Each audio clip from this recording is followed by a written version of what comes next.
My mother sold our family home to a cult without telling anyone, in secret. I swear, that sentence alone still feels like a punch to the gut every time I even think about it, let alone say it out loud. It's not like it happened in some far-off land, some exotic place you see on the news. This was suburban America, man. The kind of place where the biggest drama is usually a neighborhood dispute over a shared fence line or someone's overflowing recycling bin. Our house, the one I grew up in, the one with the perpetually squeaky back door and the ancient oak in the yard that always dropped acorns all over the driveway, was gone. Sold. To them. And Mom, my own mother, did it. Without a word. Before you even get into the how or the why, which, believe me, I'm still trying to wrap my head around, I gotta ask you guys to do something real quick. If this story's already messing with you, if it's hitting a nerve, hit that subscribe button down there. Yeah, you know the one. And while you're at it, give this a thumbs up. It really helps the channel out, and honestly, I'm gonna need all the support I can get to even get through telling this. And seriously, drop a comment. Let me know what you think. Did your parents ever pull something like this? Anything that just blew your world up? Sharing this, commenting, liking, it all helps me keep going. So yeah, back to the insanity. It was a Tuesday. Just a regular Tuesday. The kind where the sky is that washed out blue, the kind that promises nothing exciting is going to happen. I was grinding through a late shift at the office, staring at spreadsheets until my eyes felt like they were going to bleed. My phone buzzed. It was Sarah, my girlfriend. Hey, heading home soon? Got that new Thai place you wanted to try on my way. Classic Sarah. Always thinking about me. Always trying to make things better. That was the thing about Sarah. She was my anchor.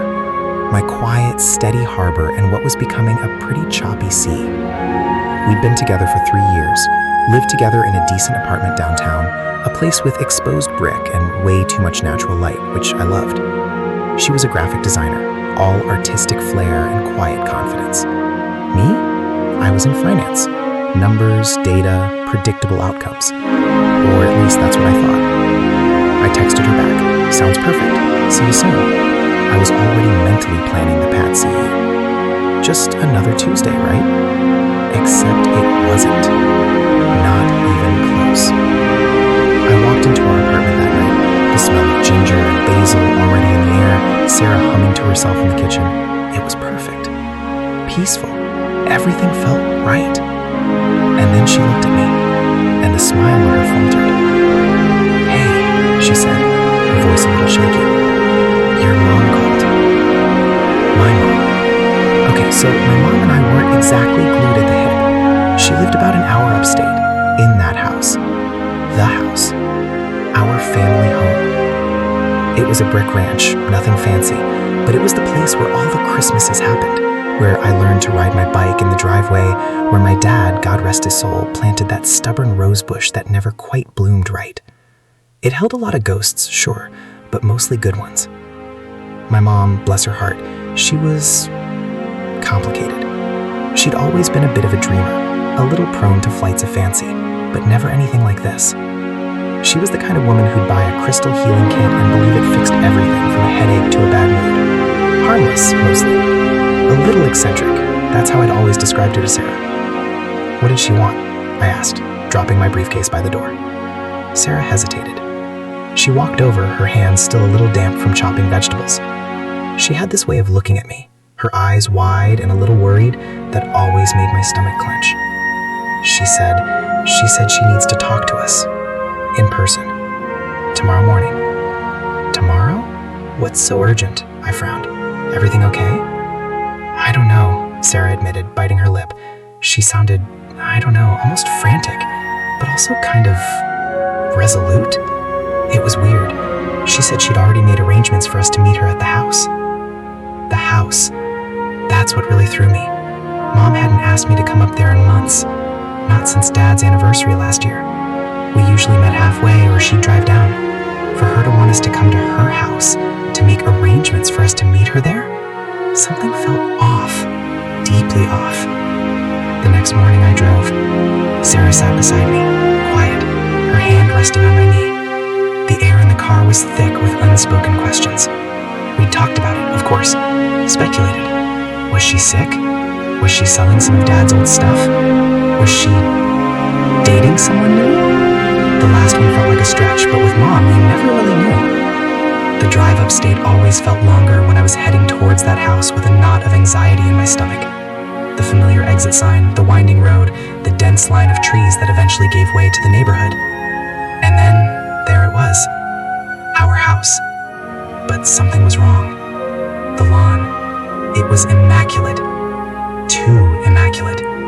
Dad's pride and joy, the slightly overgrown, wild but loved lawn was gone, replaced by this manicured, almost sterile green carpet. And the flowers. Mom's roses, the ones she'd fussed over, were gone, replaced by rows of identical, I don't even know, some kind of low-lying shrub. Stark, unfamiliar. It looked like a different place. As we pulled into the driveway, I saw her. Mom. She was standing on the porch, wearing a plain, pale blue dress. Her hair, usually a chaotic salt and pepper mess, was pulled back neatly. She looked serene, too serene, like a mannequin. She didn't wave. She just stood there, a faint, almost unnerving smile on her face. I parked the car, my heart thudding. Sarah squeezed my hand. "Ready?" she whispered. I nodded, though I felt anything but. We got out of the car, the gravel crunching under our feet with an unnatural loudness. As we walked towards the house, I noticed a few other people milling around in the yard. They were dressed similarly to Mom, in muted colors, all looking calm, almost vacant. They didn't acknowledge us. They just went about whatever they were doing, tending to the unnervingly perfect garden, sweeping the porch with slow, deliberate movements. "Mom," I called out, my voice sounding strained. She turned, her smile widening slightly.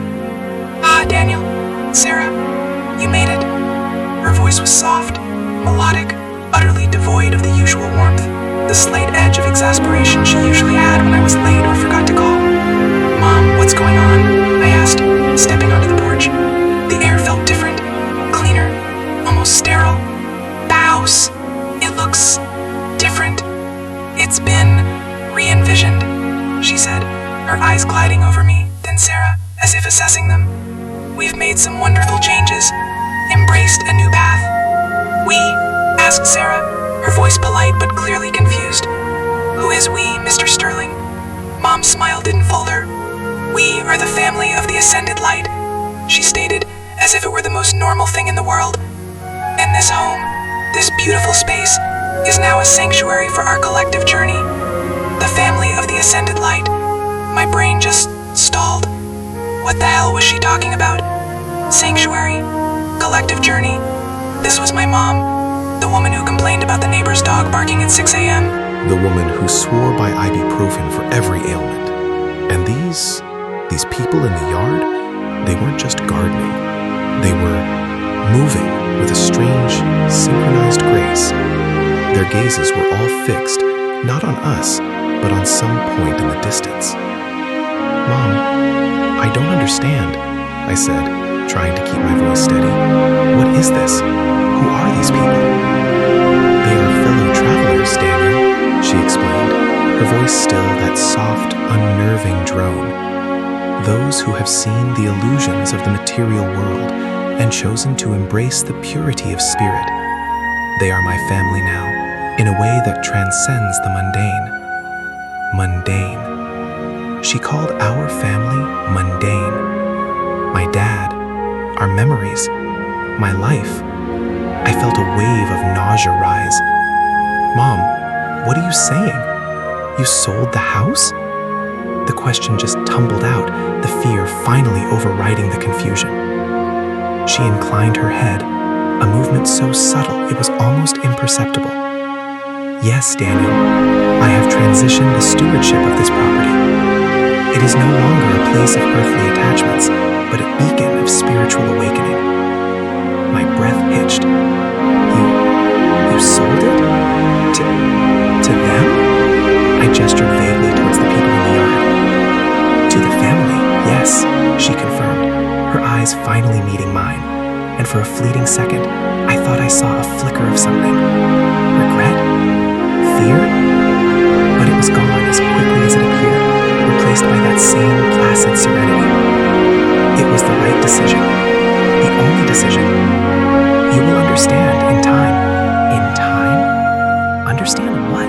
That my mother, in her peculiar way, had apparently joined some sort of cult and sold our family home to them without consulting anyone? My mind raced. How? Why? When? And the worst part, the part that made my chest ache with a primal, sickening dread, was the complete lack of explanation, the almost clinical detachment with which she delivered this earth-shattering news. She wasn't acting like someone who had made a massive, life-altering decision. She was acting like someone who had simply changed their mind about a paint color. Sarah's grip on my arm tightened.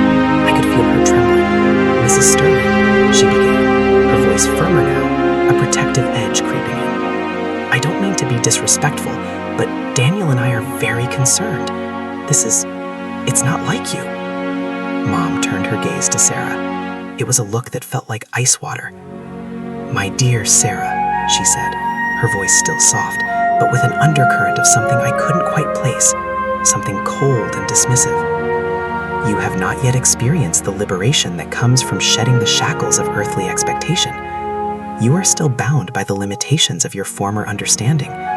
It is understandable." My blood ran cold. She was dismissing Sarah, her future daughter-in-law, someone she had always, up until now, seemed to genuinely like. This wasn't just about the house anymore. This was about Mom being gone, replaced by this calm, unreadable stranger. Liberation? I finally managed to choke out. "Mom, what are you talking about? Who are you?" The question hung in the air, heavy and unanswered. The perfectly manicured lawn seemed to mock me. The unnaturally quiet people in the yard felt like a silent judgment. I looked at the house, our house, the place that held so much of my childhood, and it felt like a stranger's property. And the woman standing on the porch, the woman who was supposed to be my mother, was the most alien of all. "Daniel," she said, her eyes now fixed on something beyond my shoulder. "We must prepare. The ascended gathering is about to commence. You and Sarah are welcome to observe, to witness the shedding of the past." The ascended gathering. It sounded like something out of a bad sci-fi movie, not a conversation happening on my childhood porch. Observe. "Mom, I don't understand what's happening." My voice cracked. I felt a desperate urge to grab her, to shake her, to force her to be the mom I knew. "It is simple, Daniel," she said, her gaze still distant. "We are moving beyond, and you, my son, are either meant to join us or to remain in the fading light." She smiled again, that same eerie, placid smile. "But the house is no longer yours to worry about. It belongs to a higher purpose now." The finality in her voice, the absolute certainty, was like a physical blow. The ground beneath my feet felt like it was tilting. I looked at Sarah, her face pale, her eyes mirroring my own disbelief and horror. This was the beginning of everything falling apart, and I had no idea how to stop it. The cult, the house, my mother. It was too much. It was impossible. But it was happening, and the silence that followed her words was the most terrifying sound I had ever heard. The silence was the worst. It stretched between us, thick and suffocating, punctuated only by the distant chirping of birds that sounded unnervingly cheerful. I could feel Sarah's heart pounding against my arm, a frantic counterpoint to my own, which felt like it was trying to beat its way out of my chest. My mother stood there, on the porch of our home, looking like a stranger in a dream, her serene expression an impenetrable mask. My mind was a chaotic storm. Cult. Sold the house. My house. My dad's roses gone. The old oak, probably marked for removal. All of it. Traded for what? Purity of spirit? Higher purpose? It sounded like a damn sales pitch for a luxury condo, not the dismantling of my entire childhood. A higher purpose? I echoed, the words tasting like ash in my mouth. Mom, you can't just sell our home to these people without telling us. Dad would never have... Your father, she interrupted, her voice still soft, but with a new, hard edge that made me flinch, would have understood the greater call. He was always a man of deep intuition. He would have seen the truth in the family's message. The truth?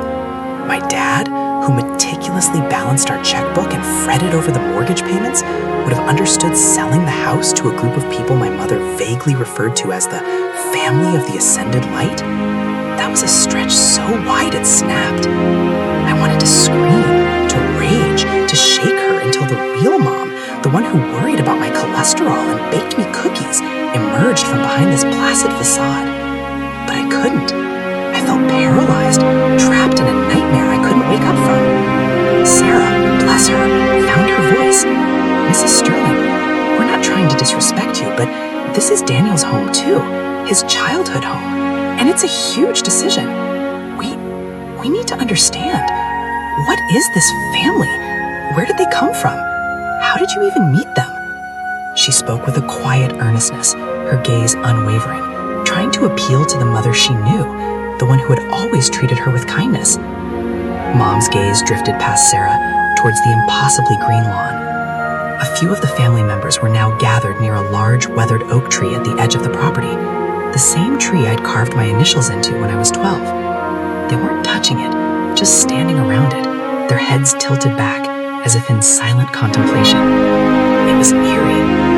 More than eerie, it was deeply disturbing.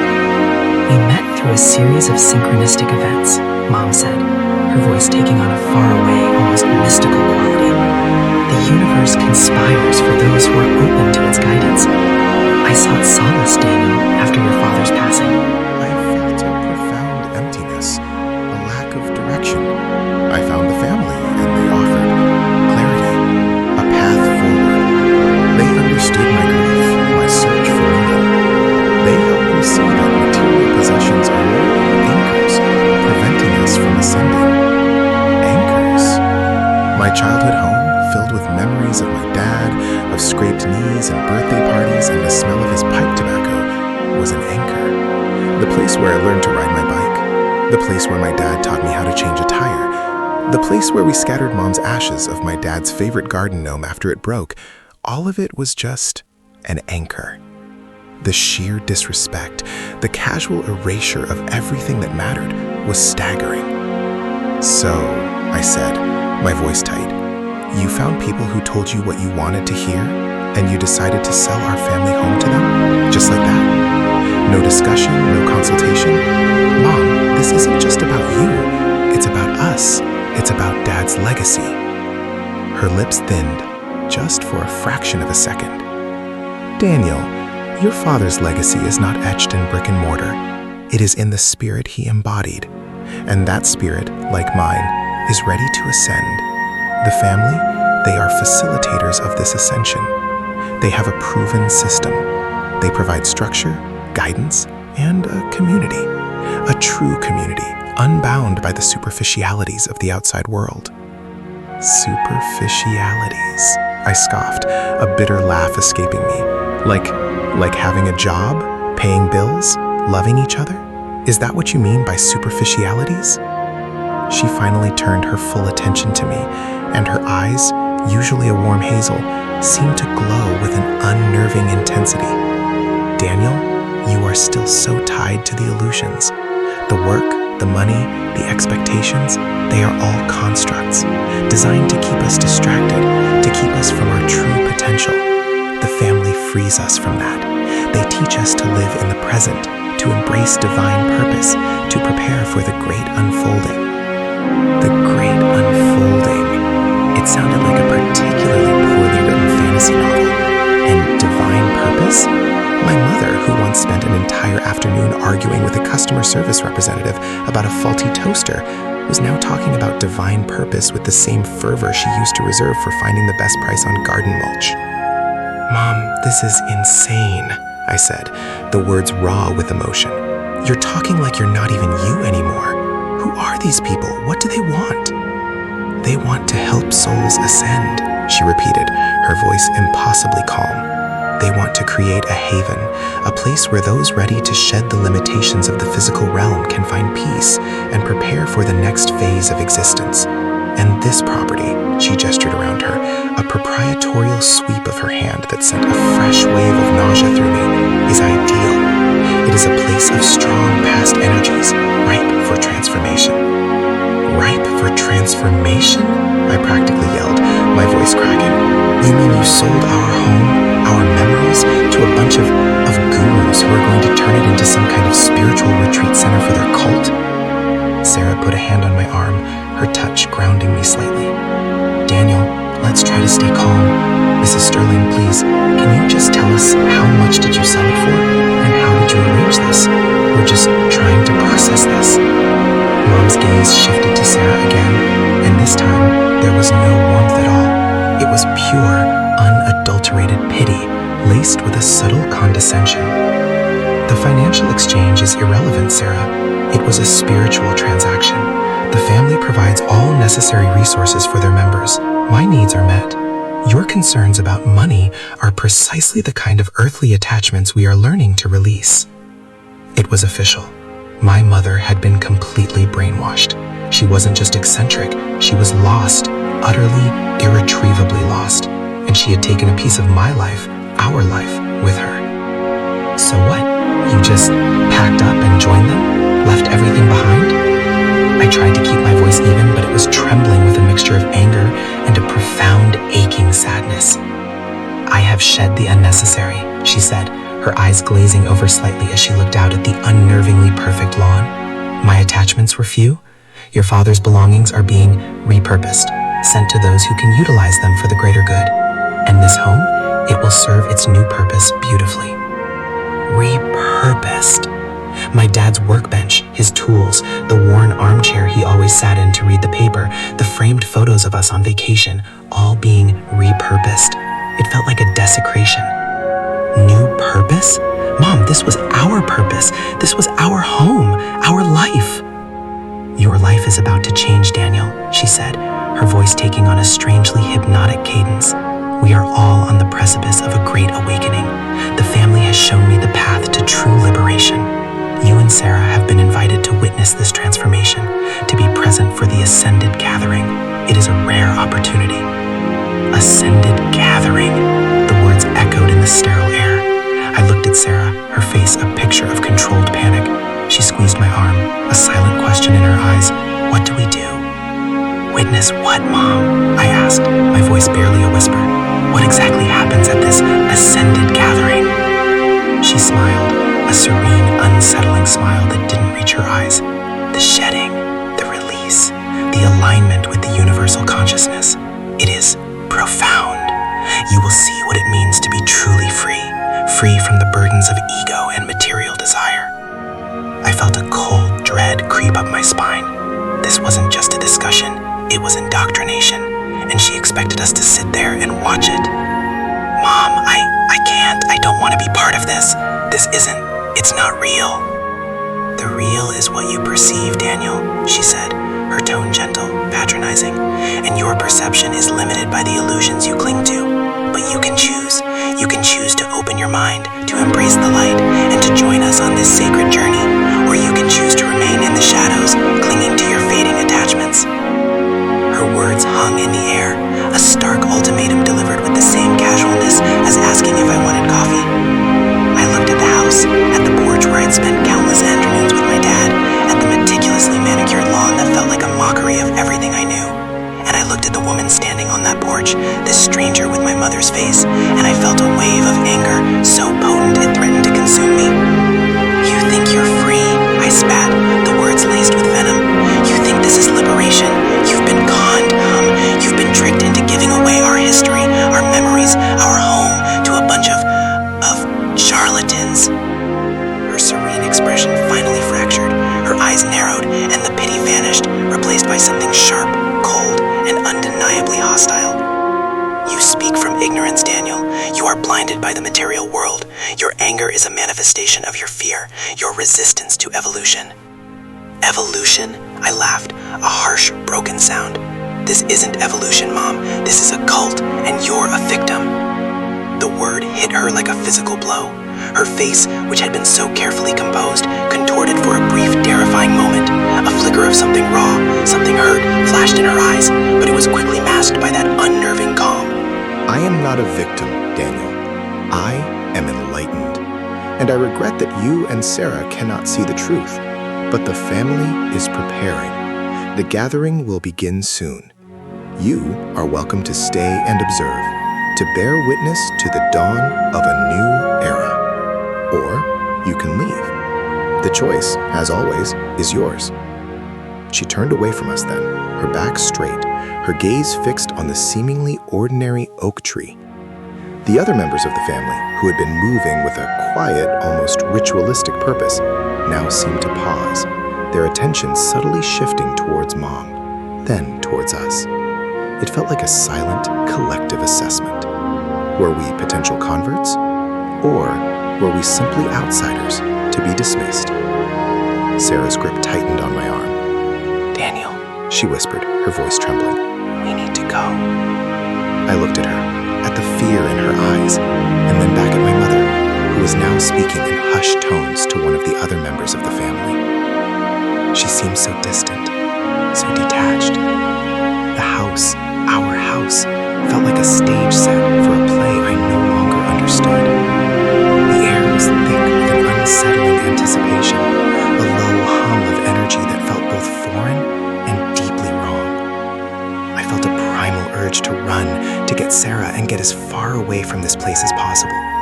But a part of me, a small, desperate part, still clung to the hope that if I just stayed, if I just watched, maybe, just maybe, I could find a crack in her composure, a way to reach the mother I remembered. We're leaving, I said, my voice flat, devoid of emotion. I pulled Sarah gently away from the porch, our steps crunching loudly on the gravel. As we walked towards my car, I glanced back. Mom hadn't moved. She was still standing there, a solitary figure on the porch of our transformed home, her gaze lost in some distant, spiritual horizon. And as I opened the car door, I saw one of the family members near the oak tree gesture subtly towards us, a fleeting, almost imperceptible movement that sent a shiver down my spine. It felt like we were being marked, watched, and I knew, with a certainty that chilled me to the bone, that this was far from over. This was just the beginning of a nightmare I couldn't escape. The house was gone, but the horror was just starting to unfold. The gravel crunched under my tires as I pulled away, the house shrinking in the rearview mirror with every passing second. Sarah was silent beside me, her breathing shallow, her hands still clasped in mine so tightly I thought she might break a bone. I could feel the tremor in her fingers, mirroring the one that had started deep within my gut and was now spreading through my entire body. The familiar suburban street, usually a comforting tableau of manicured lawns and parked minivans, felt alien, charged with a sinister energy. Every tree, every mailbox seemed to hold a silent judgment. I kept looking back, half expecting to see my mother standing on the curb, a beacon of sanity in a world gone mad, but she was gone, absorbed back into the strange, insular world she'd chosen. My mind raced, a chaotic loop of images and feelings. Her serene smile, the detached way she spoke of my father's belongings as repurposed, the unnerving conviction in her eyes. It wasn't just that she'd sold the house, it was the utter annihilation of our shared past, the casual dismissal of everything that had defined our family. It was the feeling of being a stranger in my own history, an intruder in a life I thought I knew. Guilt gnawed at me. Had I missed the signs? Had I been too caught up in my own life, my own career, to notice my mother spiraling? Was this my fault? What was that, Dan? Sarah finally asked, her voice small and reedy. She was looking out the window, her gaze unfocused. I gripped the steering wheel tighter, my knuckles white. I don't know, Sarah. I honestly don't know. It was a cult. That's what it was. She's in a cult. The word felt both ridiculous and terrifying. My mother, the woman who organized neighborhood potlucks and agonized over my grades, was now part of some vaguely spiritual commune. They looked intense, she said, her voice a little steadier now, trying to make sense of the incomprehensible. That man who was talking to your mom, he had this look, like he knew everything. They all had that look, I muttered, the memory of their placid, knowing gazes making my skin raw. Like they'd unlocked some secret code to life that the rest of us are too stupid to figure out. I wanted to pound the dashboard, to roar my frustration. But Sarah was right there, and I knew she needed me to be the steady one, even though I felt like I was shattering into a million pieces. We drove in silence for a while, the highway stretching out before us, a ribbon of asphalt leading away from the wreckage. I kept replaying the conversation, searching for a loophole, a shred of logic that I'd missed. There was none. My mother had made a choice, a deliberate severing from her past, from her son, from me. And she had done it with a calm certainty that was more terrifying than any rage. "What are we going to do, Dan?" Sarah asked softly, her hand finding mine again. This time it was a gesture of comfort, of solidarity. I took a deep breath, the air in the car feeling stale and heavy. "I don't know. I can't just let this go. She's my mother, and she's lost. But I can't fight a cult. I don't even know where to start." The thought of trying to extract my mother from a group that clearly held such sway over her felt like trying to pull a single thread from a tightly woven tapestry. Maybe we can talk to her again," she suggested, though her voice lacked conviction. "Try to reason with her when things have cooled down." I shook my head, the movement sharp and definitive. "Reason? Sarah, she's beyond reason. She truly believes this is the great unfolding. She thinks my dad would have approved. She's living in an entirely different reality." The pain of that thought was a physical ache in my chest. My dad. The idea that he, with his practical mind and his unwavering love for our family, would have endorsed any of this was an insult. "But what about the house?" I asked, the question a fresh wave of anguish. "Our house. I can't just let them have it." The image of those people standing around the oak tree, their heads tilted back as if in silent reverence, flashed in my mind. They were going to desecrate it, turn it into something alien. "We can't fight them, Dan," Sarah said, her voice gentle but firm. "Not legally. If she signed something, if she sold it willingly." Willingly. She was manipulated, brainwashed. The words were bitter. She was grieving, and they preyed on her grief. We pulled into the parking lot of a nondescript diner, the kind with vinyl booths and the smell of stale coffee. We needed to eat, to just exist for a moment, away from the shadow of the house. Sitting across from Sarah, the fluorescent lights of the diner highlighting the worry etched on her face, I felt a surge of protectiveness. I had to be strong for her too. She had been dragged into this nightmare through me, through my family. "Look," I said, reaching across the table to take her hand. "I don't know what I'm going to do about Mom in the house. It's going to take time. I need to figure this out, but I'm not going to let this destroy us, okay?" She squeezed my hand, her eyes meeting mine. "I know, Dan. I'm scared for you, and for her." Me too, I admitted, the rawness of my own fear catching me off guard. Me too. Over the next few weeks, the house hung over me like a phantom limb. I'd wake up in the middle of the night, expecting to see the familiar patterns of the wallpaper in my old bedroom, only to be met with the stark reality of my own apartment. I'd catch myself reaching for my phone to call my mom, then remember, the realization hitting me with a fresh wave of loss. I tried to research the family of the Ascended Light, but their online presence was as vague and ethereal as my mother's descriptions. Lots of vague pronouncements about universal consciousness, shedding the ego, and preparing for the next evolution. No concrete information, no leader's name, no real address, just a series of interconnected blogs and forums filled with testimonials that sounded more like self-hypnosis scripts than genuine experiences. I called my aunt, my father's sister, a no-nonsense woman who lived in Florida. She was shocked, horrified, and utterly useless. "Your mother's always been a bit dramatic, Daniel," she'd said, her voice laced with a familiar family judgment. "But this? Selling the house? I can't believe it. She's always been so sentimental about that place, especially after your father." She trailed off, the unspoken implication hanging heavy in the air. My father's death had been the catalyst. The void they had left behind had been filled by this family. I considered going back, confronting her again, but the thought of facing those people, of being subjected to their serene, condescending gaze, was more than I could bear. I felt trapped between my love for my mother and my absolute revulsion for what she had become. Every time I thought about her, a knot of anger and despair tightened in my chest. She had not only betrayed my father's memory, but had also severed the last tangible link to him, our home. One evening, a few months after the confrontation, Sarah and I were out for dinner. I was trying to distract myself, to pretend that everything was normal, but the ghost of that day on the porch loomed large. Suddenly, my phone rang. It was an unknown number. Hesitantly, I answered. "Daniel?" A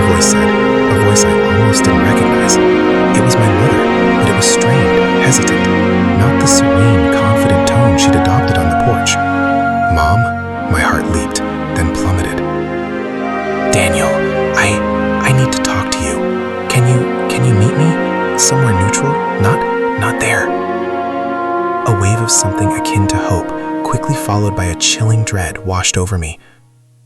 "Where, Mom? When?" She gave me the name of a coffee shop in a town about an hour away. It was a place she used to take me for treats when I was a kid. A pang of nostalgia, sharp and painful, shot through me. Sarah watched me, her eyes wide with a silent question. I nodded, a grim certainty settling in. This was it, the reckoning.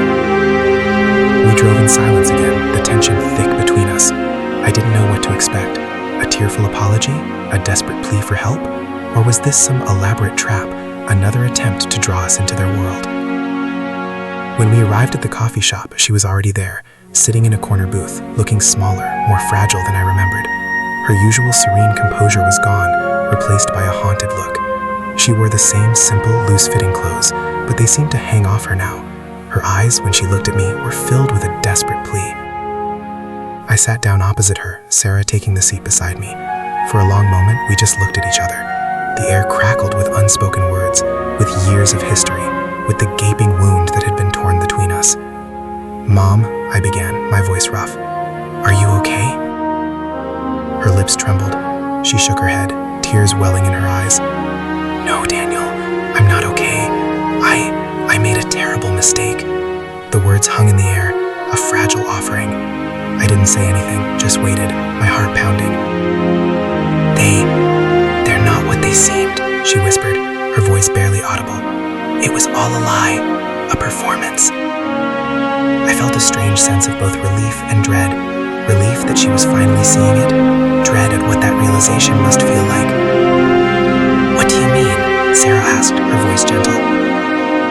"The family. They promised peace, enlightenment. They preyed on my grief, on my loneliness after your father died. They took everything. The house, they took it.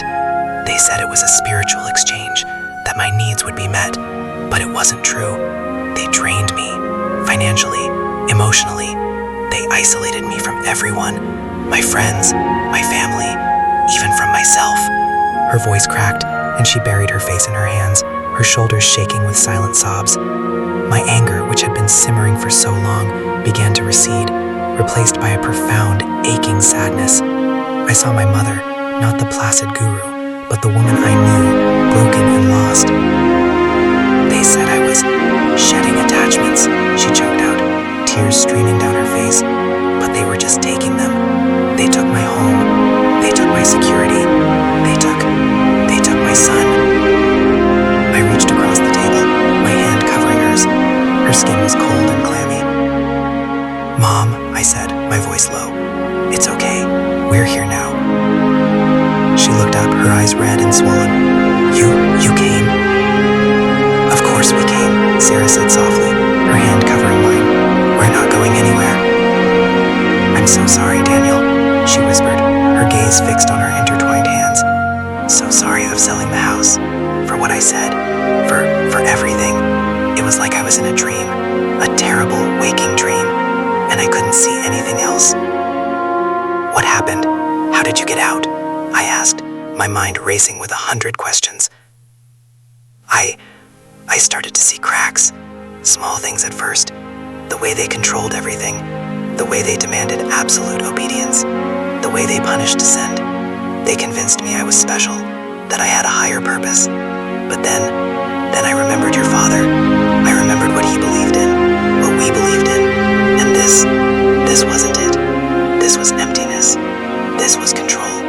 And when I started asking questions, subtly at first, they turned on me. They made me feel like I was going backward, like I was failing them.